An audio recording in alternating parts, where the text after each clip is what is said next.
Interestingly, in game one, DeMarcus Cousins was minus 17, and there has been an undercurrent for a long time now of they're better without Cousins is strong, but I would frame it more as they're better with Looney and they're better with Bogan, or those guys fit what they need out of the center position more. DeMarcus Cousins posting up and taking shots away, too many shots away from the other star players is a net negative on them.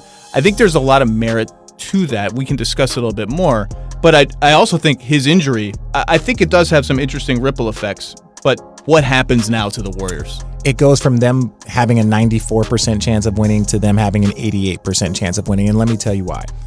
The playoffs are all about matchups. The strength of our team, when we were fortunate enough to win it in 2016, is you look at it. You had me and you had Channing Frye, right?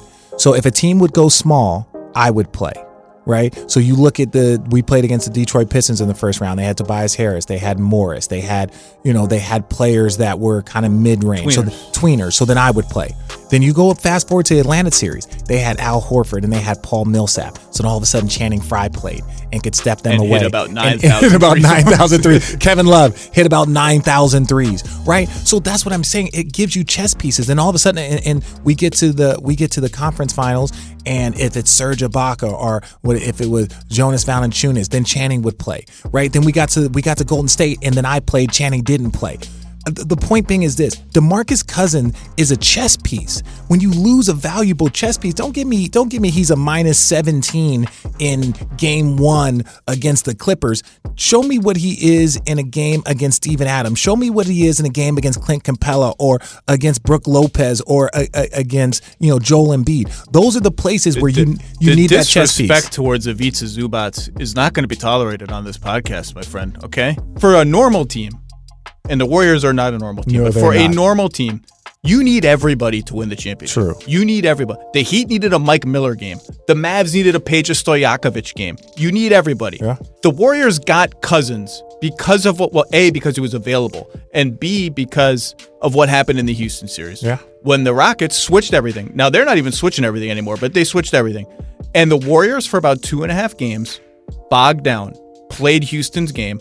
Kevin Durant missed an unusual number of mid-range shots that, frankly, it's Kevin Durant. That's why he's on your team, is to take those shots. Like, he missed an isolation 3, and I could hear the Warriors towards this is not how we play. I'm like, yeah, when he hits that 3 against Cleveland, everyone's like, well, this is not fair. This isn't fair that they have this guy. Yeah. So they got Cousins say, okay, you're going to switch everything against us. That means, like, Eric Gordon's going to be on DeMarcus Cousins at some point. Yeah. We're going to post his ass up. Yeah. Now they can't do that. That's not that interesting to me because I think they probably could have won that series even without that little 4 minutes of DeMarcus Cousins bullying guys.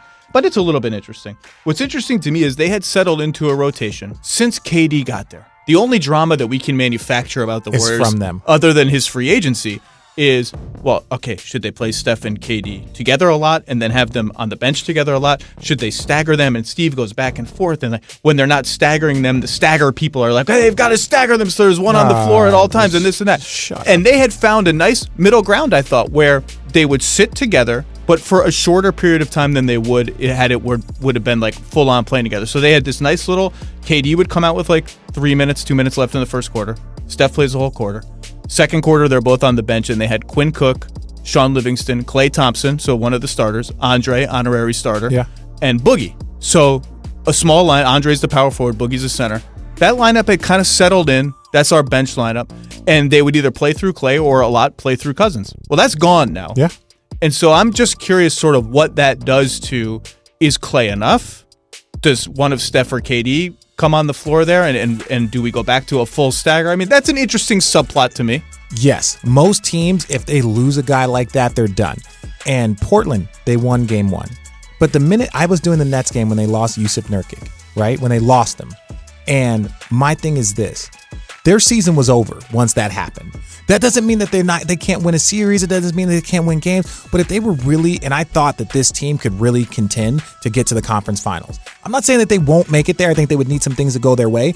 But that kind of swagger, that intensity, you still got Dame Lillard. You still got CJ McCollum. You still got a lot there. But your season and the outlook of your season completely changed. That's how good the Warriors are. They can lose DeMarcus Cousins and there's no change in their focus. They just have to kind of recalibrate.